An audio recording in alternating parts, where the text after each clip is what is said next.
Parsha 101 and Haftarah 101. This week's Haftarah is from the book of Zechariah, the prophet Zechariah, and it's for the Parsha of Behaalotecha.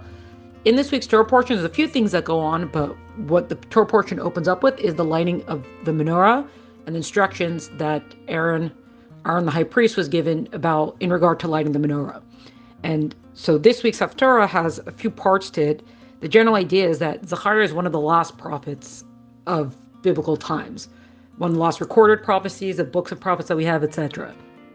And he is giving prophecy now at a time when the Jewish people had, after Persia and Media had conquered Babylonia, they had been given permission to go and rebuild the second temple. And then there were people who spread rumors, etc., and the building was halted. And then eventually it was allowed to continue, and the second temple, of course, was built.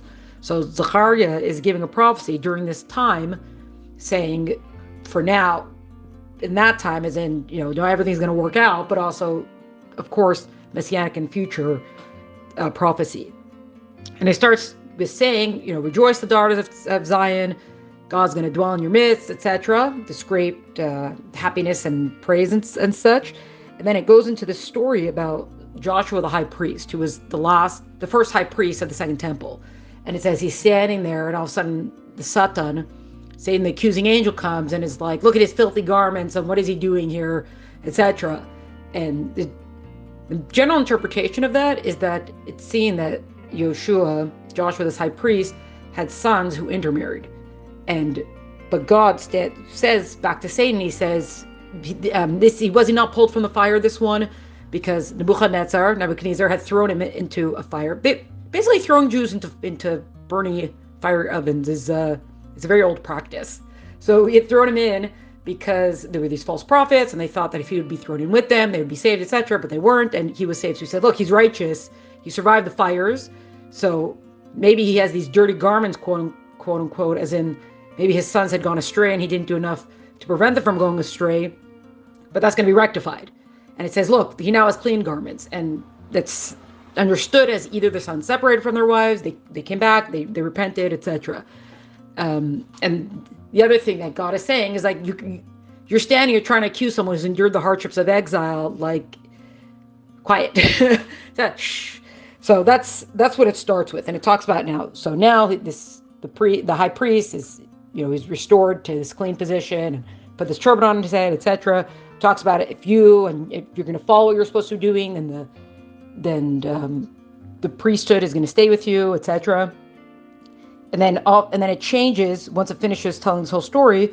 All of a sudden, the prophet says, and then I woke up from my prophecy. Like, in the middle of the prophecy, he woke up, and the angel there, and he sees this golden menorah with 7 lamps, etc.